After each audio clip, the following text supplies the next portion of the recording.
Welcome to the Collide Kids podcast, hosted by Christen Clark. This is a show for kids and families. You are going to meet new people and have fun while you listen. Let's do it!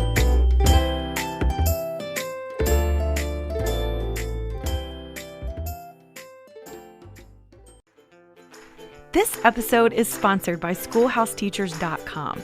Keep the fun rolling throughout the summer with SchoolhouseTeachers.com. There is no need to slow down on your child's education.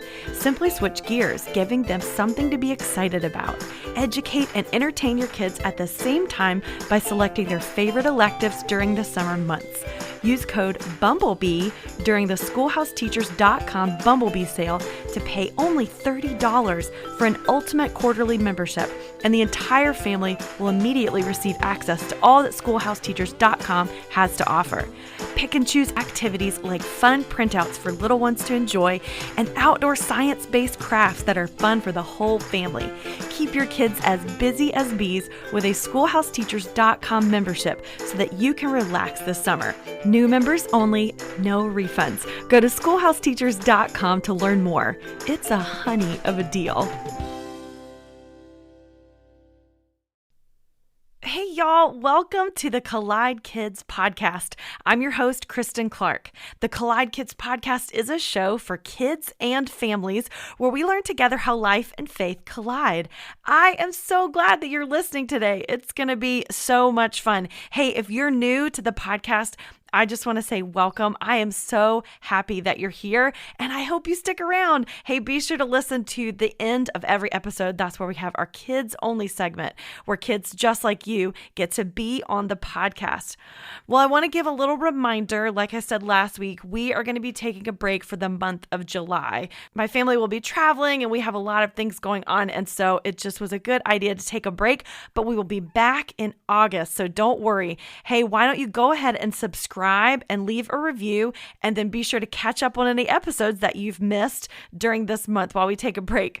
Well, I have been looking forward to this episode for weeks. My guest today is Scott Hamilton. He has been competing in figure skating since a very young age, and he has an incredible story to share with you today about overcoming some obstacles throughout his life. He's an author, humanitarian, cancer survivor, eternal optimist, and one of the most popular figure skaters in the world.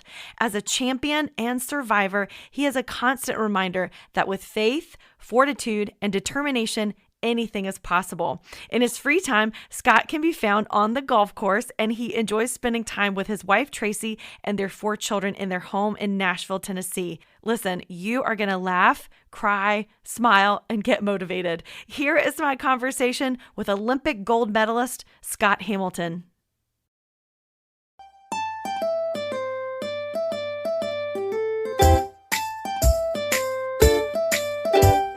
Scott Hamilton, this is such an honor to have you on the show today. Thank you. It's so fun to be here.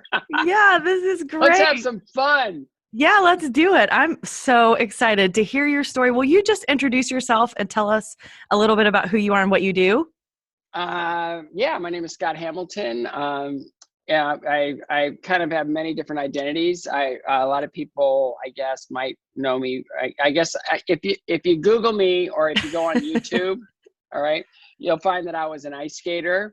Yes. I competed in the 1980 and 1984 Olympics. I won a gold medal in 84, and then I had a 20-year professional career as an entertainer.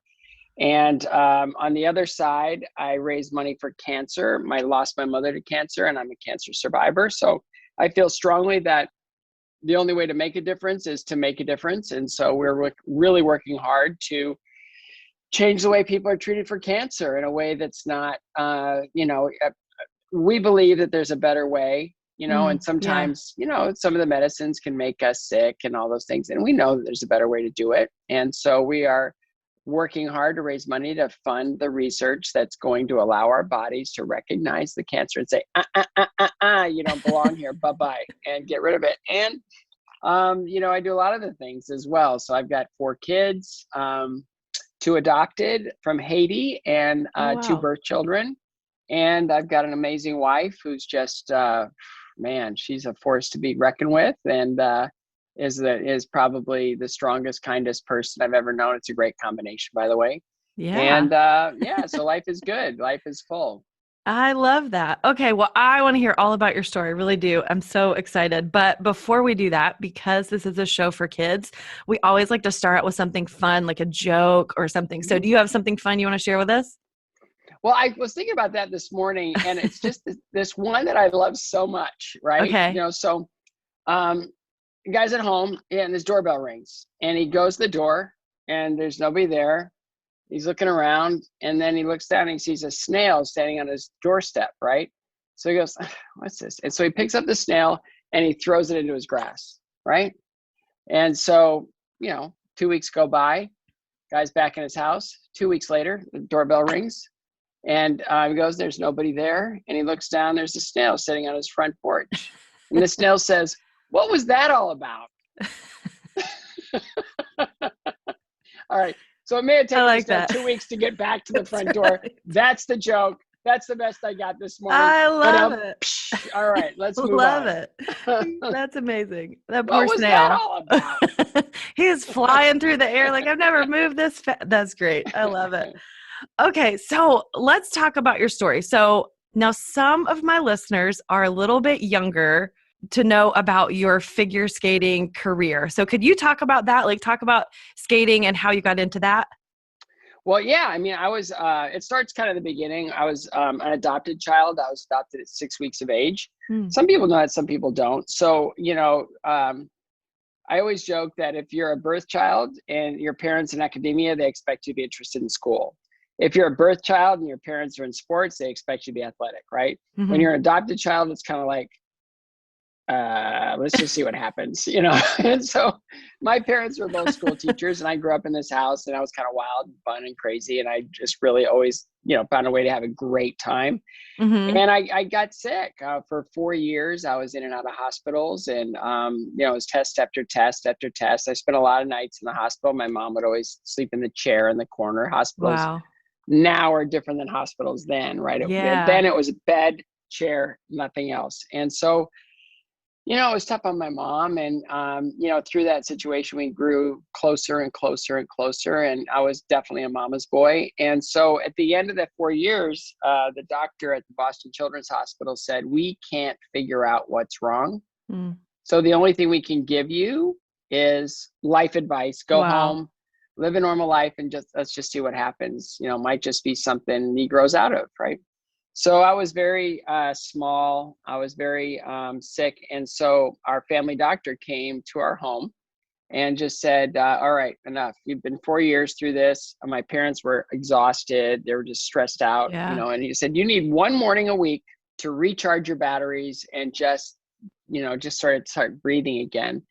And they didn't see a way of doing that. And he said, I've got a solution. He's not going to come with, these marching orders without a solution, right? Yeah. And he said, there's a brand new facility at the University of Bowling Green State University in Ohio, my hometown. And they built a brand new ice skating rink and on Saturday mornings from 8 a.m. until noon, they teach children how to skate. Wow. It's totally supervised. There's hundreds of kids, whatever.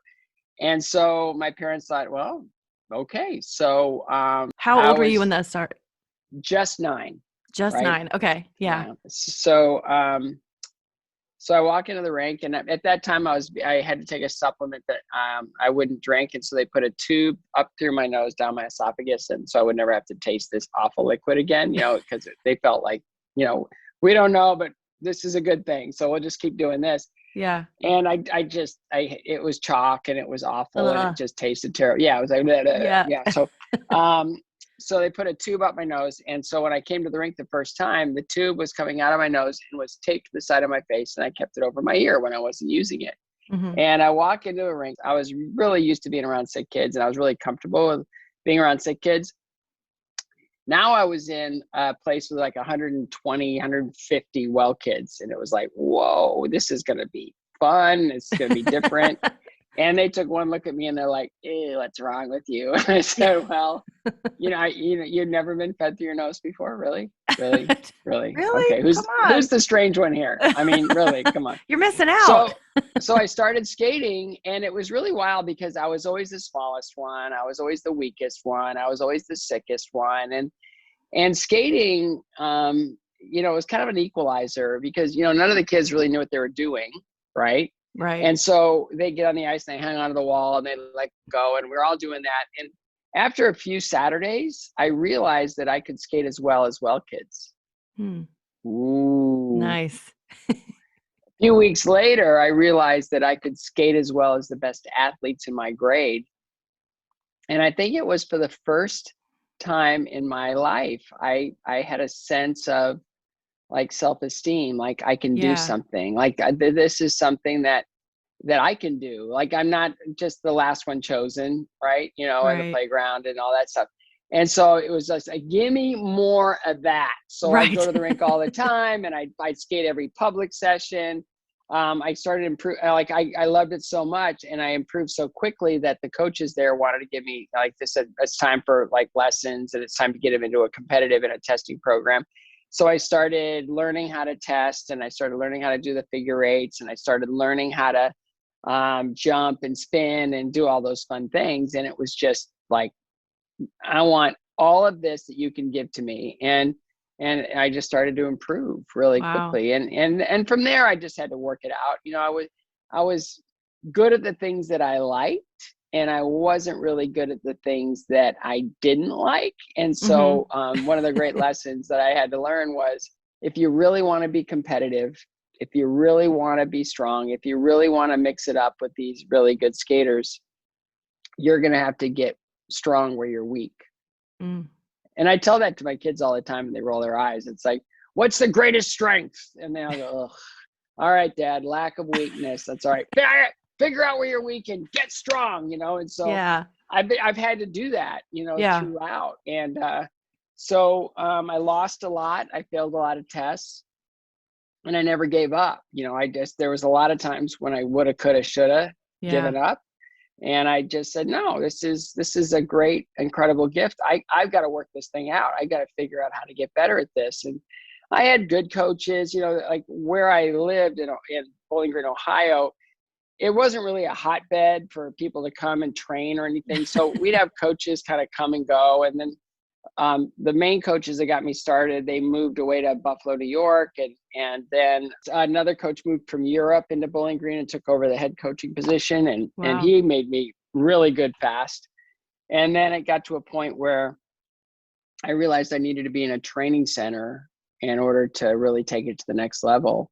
Yeah. And so 6 months a year, I would, starting at the time I guess I turned 13 that summer, I would train away from home for 6 months a year. I'd go for the whole summer and then 3 months over the winter. Wow. And then I'd spend 6 months in Illinois, 6 months in Ohio, but with my parents. And that lasted 5 years. Okay. And was that scary for you when you had to move away? Like when you had to be away from your parents?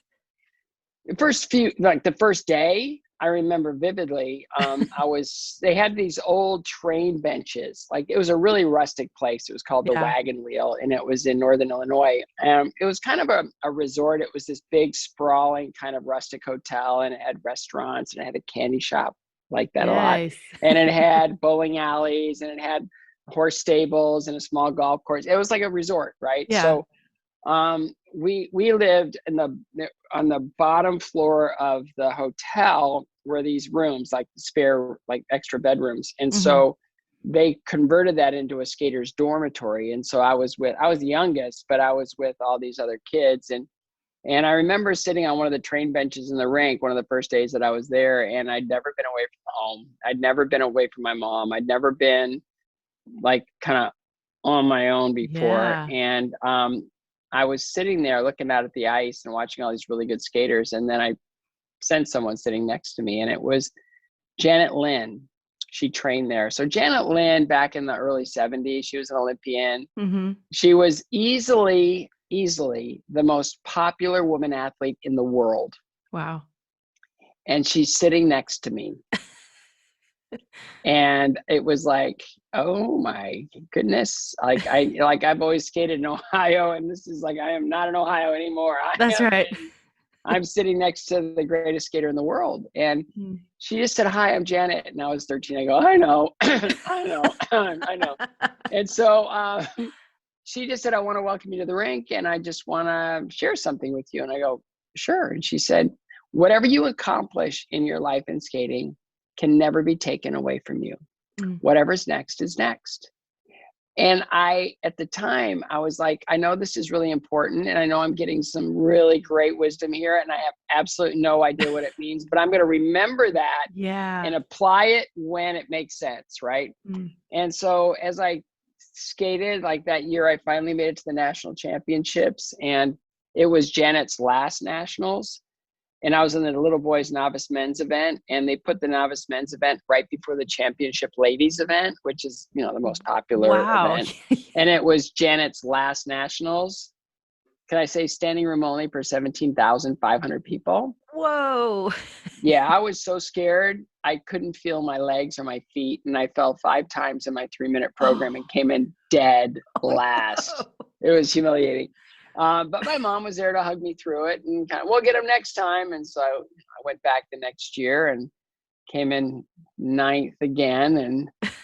And then I decided, well, I'm kind of owning last place in novice men. Let's move up to junior, the next level up. And what's the worst thing that can happen? Last. I'm not afraid of last. You already lost it. I own last place.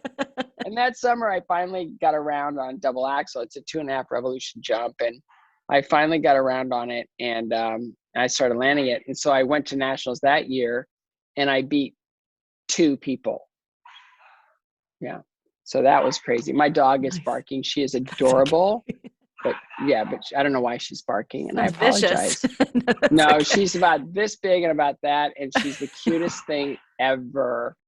So I beat 2 guys, and then we went back home.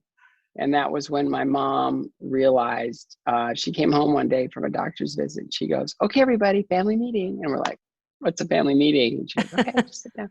So she was very upbeat, and she was very happy. And she goes, okay, so I've just come from the doctor, and I've been diagnosed with an illness called cancer. Now I want everybody to, understand that I'll be taking some medicines that may not make me feel good. She was very sing-songy, right? And it was kind of like, well, I thought cancer was a bad thing. Yeah. Right? And she's happy about it. And she was like very upbeat. And I realize now, I realized later that she didn't want us to be scared. She didn't want us to be nervous. She wanted us to know that she was okay with it. Yeah. Even though I'm sure she wasn't, right? It's a good mom trying to hold it together. And then she looked at me and she said, after she doled out all the different duties and all the things that she's going to need, she said, and you, mister? And I said, yeah. She goes, we're almost bankrupt from all your skating. So we're going to get you through this year. It's your last year in high school. We'll get you through this year. You'll go to high school in Illinois, and then you can do the last semester here at home after competition season's over. And then since we're both professors at the university, you can go to school and college. You can go just for free next year because we're both professors, and we can afford free. So that's a good thing, right? So I went back to Illinois, and my normal coach had retired, and a new coach kind of stepped in, and he was kind of one of those whip crackers, right? And he was really tough and strong, and he just basically, forced me to train in a different way. And it was about, I guess, 2 weeks before the nationals, I landed my first triple jump, and I was like, oh, what a great time to land my first triple before I quit skating. Before you quit. Yeah. So we show up at nationals, and my mom had her left breast removed and most of the inside of her left arm, and she was in a sling, and she was wearing a wig because she'd lost all her hair to chemo, and she had the biggest smile on her face. And I go, are you okay? And she said, I am great. I'm just wearing this sling so nobody bumps into me. Oh. And I go, wow. Is it like the drugs they put you on? Is that why you're so happy? And she's like, no, I'm good. We'll talk at the end. You just go out and skate, and we'll have a good time. And afterwards we'll sit down and we'll talk about what's next. And I said, all right. So I'm going out for my long program, and my coach said, oh, don't warm up your triple Salchow. And I said, why? And he said, we don't want to know if it's there or not. Right. It's just have a good warm up when you get one. And then if you feel like it, and I'm sure you will, just throw it in the program and see what happens. Right. Wow. And so just because the way I trained better, I was in a better position. And I went out for my long program and I set up the triple sow cow and I landed it. Wow. We'll be right back after this. Raising kids in the digital age isn't easy, but Bark Technology makes products that help parents keep their kids safe online and in real life. They have an app, a phone, and a home device that lets families set parental controls on their internet-connected devices. I love the app because it helps us manage screen time and blocks websites and apps we want our kids to avoid. It also sends alerts and gives us the ability to monitor texts and social media and even track your child's location. Visit bark.us to learn more about how you can keep your kids safe online.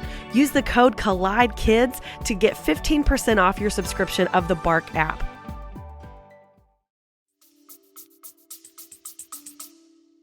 And I got so excited I forgot to mess up the rest of my program, and I won junior nationals. Wow. So the reason, it was pretty, that's what work does, right? That's what training properly and work does. So the reason my mom was so happy that whole week was because on her way to the nationals, she was told to meet a couple in the airport who were very wealthy, didn't have children, loved skating, and wanted to sponsor me. Wow. So she already knew that I had a life in skating after that. I didn't. I just thought I didn't have a parachute, so I might as well go for it. And it was that whole trajectory that year that I caught the eye of a coach because I was skating better. I was working harder. I was, my results at the regionals and the sectionals were really strong. And so he set up this sponsorship. And it was really funny that a month after that, I won the junior nationals. That coach was coaching a girl named Dorothy Hamill to a gold medal at the Olympic Games. I've heard of her. Yeah. So I've won the lottery here, right? Yes, that's amazing. And so the next year, I'm living in Denver. So my senior year in high school, I started in Bowling Green, went to Illinois, came back to Bowling Green, and then finished out my high school senior year in Denver. I didn't know. So I was really popular in high school. Like nobody even knew who I was. But it was 3 different schools my senior year, and it was really unusual. And I go to the nationals that next year. I made it to the senior nationals, and I call it the trifecta. I was 18, I was sponsored, and I got my own apartment. Not good, right? Because I wasn't. Yikes. Yeah, it was not good. So I wasn't really. I was so distracted with life that I really wasn't in a position to compete at that level. And I came in 9th again, and this time that failure was different, really different, because it was about, I guess, 3 months after that competition that my mother would succumb to cancer. She passed away, and again, I've said it a few times. She was like it for me. She was my center of my universe, the person in the world I love the most. And so I went for a walk after I'd been told that she passed. We were in a room till about 3:30 in the morning, and she wasn't conscious. She was, she was on a lot of medications to make her sleep. And so when I was awake in the next morning, my brother-in-law at the time just said, your mother's gone. And all I could think to say was, I know. And I went and I walked and I walked and I walked and I walked, trying to figure out how I can do this without her. And on that walk, I realized that I don't have to do anything without her. I can take her with me everywhere I go, especially to the ice. And I can now break through, put my big boy pants on, and try to be the young man she always thought I was. And so my intention when I got to the rink was honor her. I'm going to get on the ice. I'm going to do figures. I don't like figures. I don't care. Honor her work. If I didn't want to do a long program run through because they're really hard, I'd just say honor her, and I would do it. And so I was just on fire for skating and to do what I could to honor my mom. Wow. And so that next year I was on the podium at senior nationals. I was third, and then I went to the world championships and I came in 11th. So I went from like loser land to now on the podium, accepting a bronze medal at the national championships. 2 years later, I'm on the Olympic team. Right. Amazing. Yeah. And she always said, we're going to the Olympics. And I could say, based on what? I'm not really killing it here. And so, so after that Olympics, top 3 guys retired. I had to figure out how to beat the last guy that was in front of me. Yeah. And it was just, I had to get stronger in figures. Part of the competition I really didn't like. And I got a lot stronger in the figures just out of focusing and being intentional on that. And for that 4-year period from autumn of 1980 to the spring of 1984, I never lost a competition. Amazing. It was like a crazy run, but all of it was based out of, grief. It was how do I do this? How do I answer all of the sacrifices that have been made for me? How do I keep my mother alive within me and, not miss her like I knew I was going to miss her. Right. And so there's not a day I don't talk about her. There's not a day I don't think about her. There's not a day I don't try to do something to, make her sacrifices something that is powerful in the community. Yeah. And, so we've done a lot of work. I wrote a children's book. It's called Fritzy Finds a Hat. Nice. And Brad Paisley, the country music artist, did the hat illustrations inside with his kids. And it's basically a story of a little boy whose mother comes home and tells him that she has cancer, and he wants to do everything he can to help her. So he has to find her the perfect hat because he just was told that she's going to lose her hair to chemotherapy. Oh, so it's great. A beautiful little book. It's a soft place to land for, families to talk about cancer with their children. And Fritzy finds her that's spoiler alert. I can't tell you. Spoiler alert. Okay. Well, yeah. So anyway, so that's that. And, so my mom is in every aspect of my life. She still is. I still hear her words. I still, she's not physically here, but she's here in every other way. Yeah. And, that's, kind of the best I can do. And it's been extraordinary just to share that with my children, stories of her, how strong she was, how sacrificial she was, how smart she was. And it's great. My kids feel like, I think they know her, and, that's awesome. And that's great. It's the best we can do. And so after the Olympics, I needed a job because it was purely amateur back then. And so I was basically living in one of my best friend's parents' basements. It's like, and I'm 25 years old and penniless, right? So I just went to work and I joined the Ice Capades for a couple of years. And then I was given an opportunity to build a show called Stars on Ice from scratch, from the very, very bottom up. And Stars on Ice still exists. And I retired a long time ago. So it's been a really fun journey. And I love skating as a professional. It was really fun because I got to do a lot of things I wasn't allowed to do as a competitor. Right. And I could be an entertainer and I could do lots of crazy things and really try to build an audience over time. And it was really fun. That's amazing. So I know that you are a Christian, you believe in God. And I know that there's a lot of times where we go through hard situations. Like earlier you talked about you survived cancer. What has your relationship with God meant to you? Well, I've learned so much. There's a lot about life that is meant to be challenging. If it wasn't, how would you know when the great times happen, right? If you didn't have anything to compare it to, right? So it's like we're going to struggle, and the struggle is to, so in Romans 5 it says that suffering which we're all going to suffer in some way, shape, or form. Mm-hmm. Suffering produces perseverance, character, and character, hope, right? Yeah. So that's kind of the order, and it's all rooted in suffering. So we're always going to suffer in some way, and all of that is meant to build us up and to strengthen us. I wrote a book a few years ago called Finish First, and it's just really fun guide of how to like find our best selves and do all these things. And there was this, I was told this story about Biosphere Tour. They build these perfect eco environments under a dome, you know, and these trees would just grow up perfect and beautiful and gorgeous and then fall over.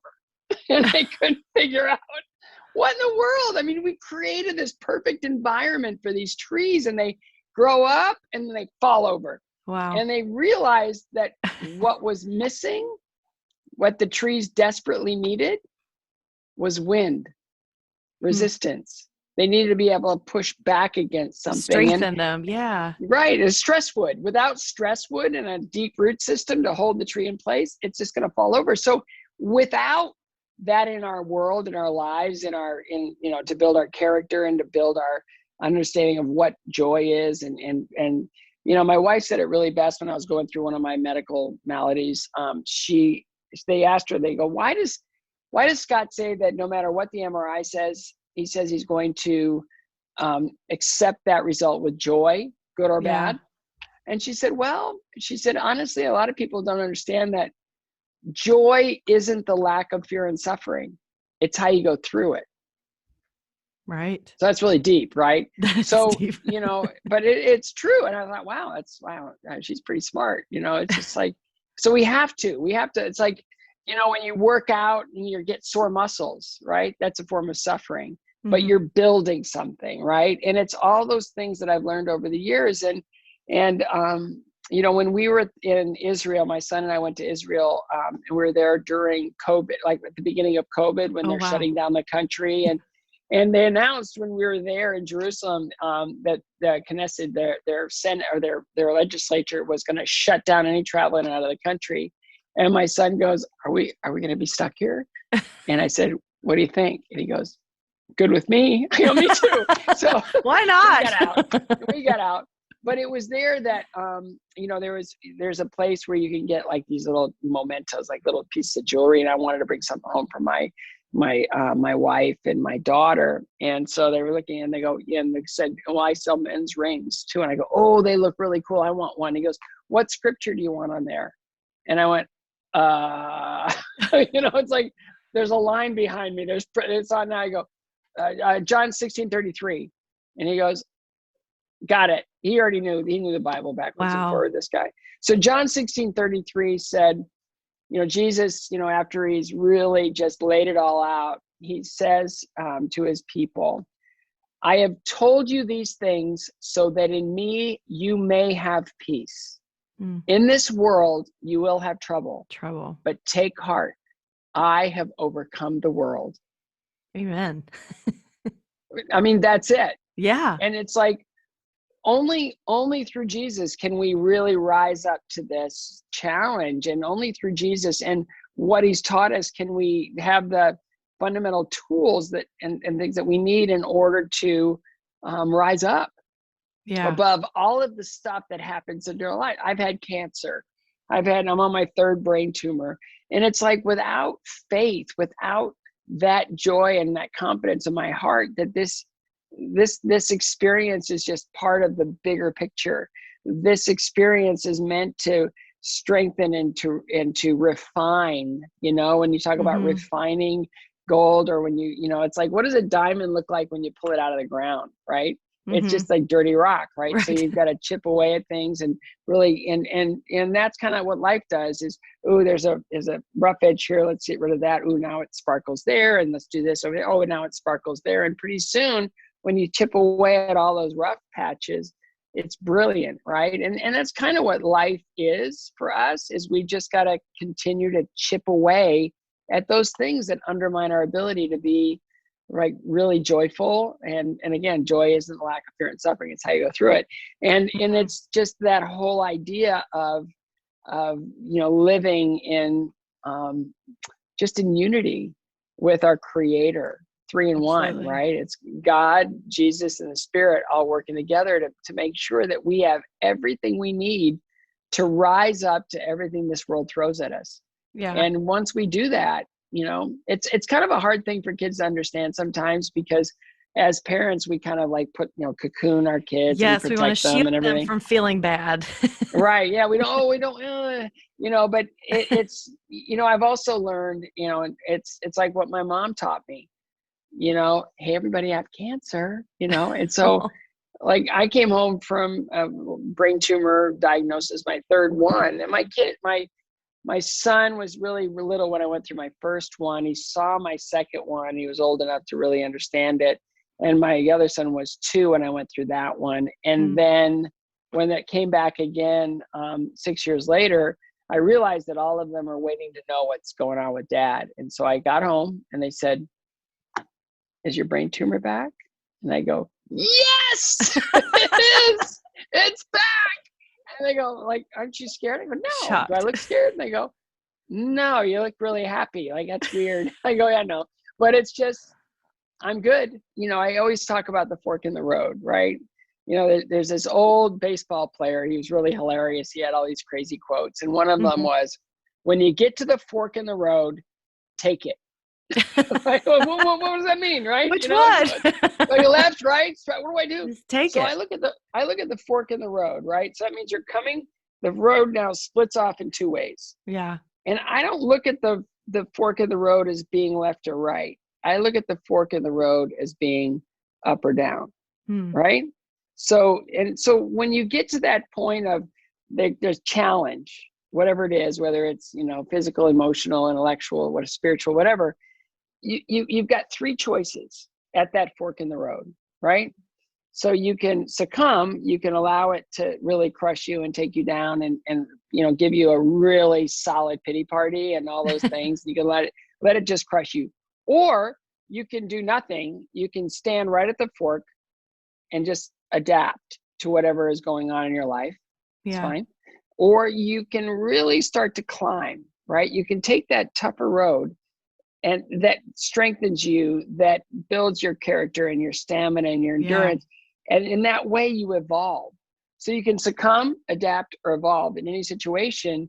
And I've found that anytime I've been faced with one of those really kind of life-altering things, and if I take the higher, tougher road, and I really just put down and put the work in, whew, man, life gets so much better. And it to the point where I'm grateful for that period of suffering. It's like, wow, if I hadn't have gone through that, none of this would have been possible.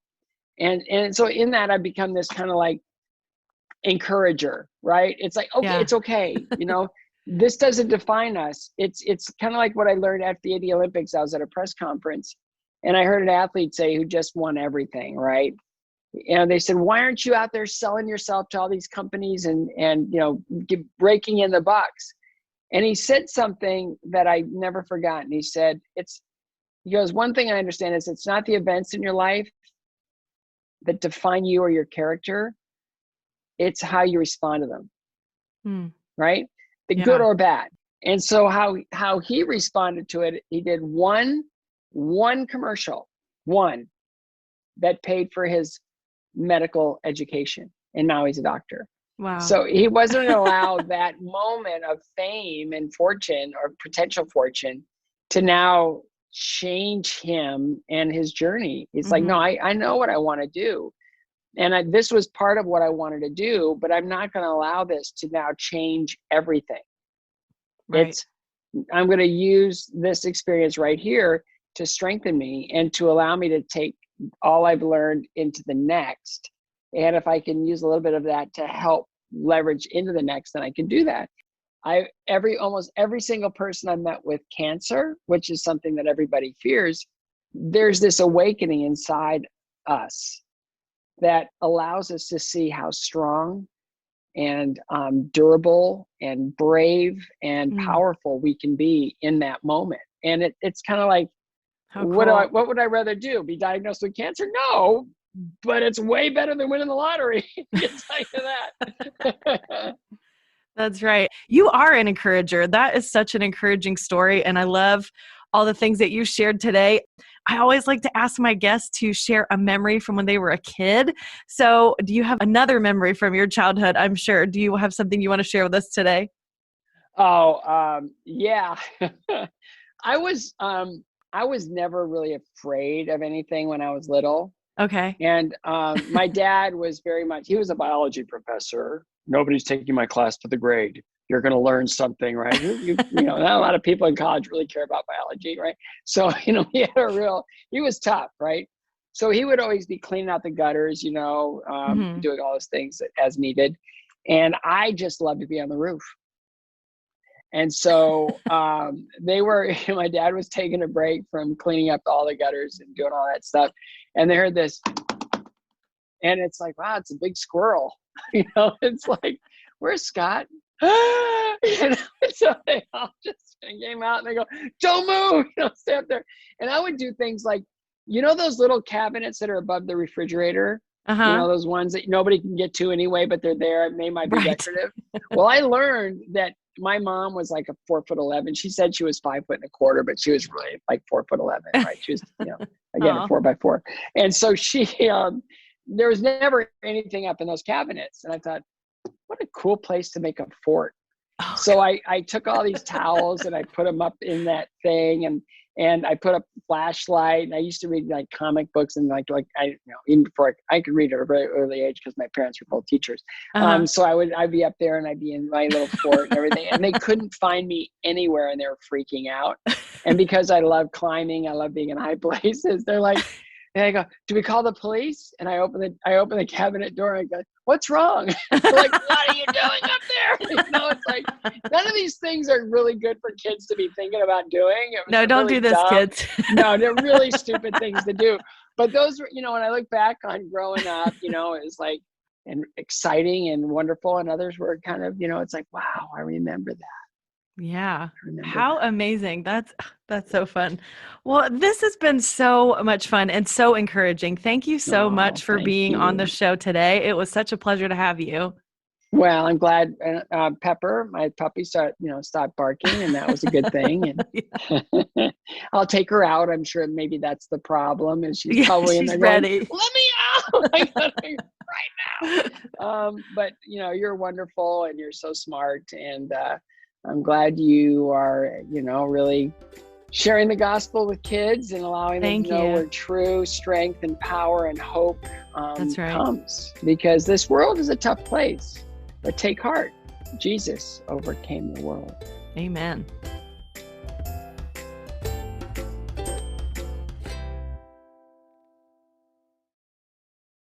Wow. Didn't you love that story? I was just so inspired, and I loved all the incredible things he had to say about his mom. And after his mom passed away, his desire was to honor her. And the way he honored her was to keep going, to keep trying, to keep practicing. I loved when he was talking about suffering and how suffering makes us stronger. It's hard to think about it that way, that these bad things that we go through that actually make us better. They make us stronger. And I love the quote that he shared that his wife said when he was going through his time with cancer. She said, joy isn't the lack of fear and suffering, it's how you go through it. So as you go through suffering, having that joy is so important. And I really love the analogy he gave us about the fork in the road, that it's not always left or right. Sometimes it's up or down. So when you face a challenge, you have 3 choices. You can succumb, which means you just get crushed by the challenge and it bowls you over. Or you adapt, which means you just stand still and you deal with it. Or you evolve. You can climb the tougher road that causes you to grow in strength, and you can get better. I just love that perspective and how we can learn to grow in any situation. Well, if you would like to learn more about Scott Hamilton, definitely go check out all these awesome videos of his on YouTube. And you can also go to his website, scotthamilton.com. Well, now it's time for the kids only segment. This is one of my favorite parts of the show. This is where kids, just like you, get to send in a recording of themselves and they get to be on the podcast. So today I want to present you with my friend, Evelyn. Hi, my name is Evelyn Kingsley, and my favorite Bible verse is Proverbs 3:5-6. It says, "Trust in the Lord with all your heart and lean not on your own understanding. In all your ways submit to him, and he will make your path straight." Thank you, Evelyn. I love that verse, and that is one of my mom's favorite verses. So thank you for sharing that.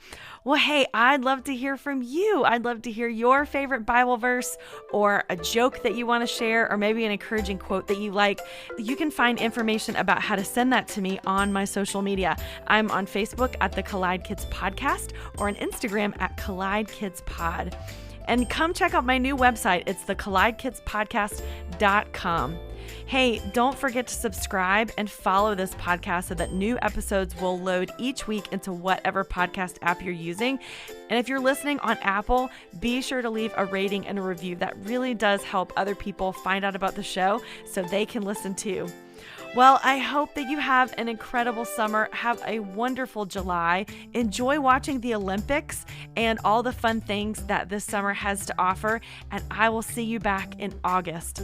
In case no one has told you today, let me be the first to remind you that God loves you so much. Thanks for listening.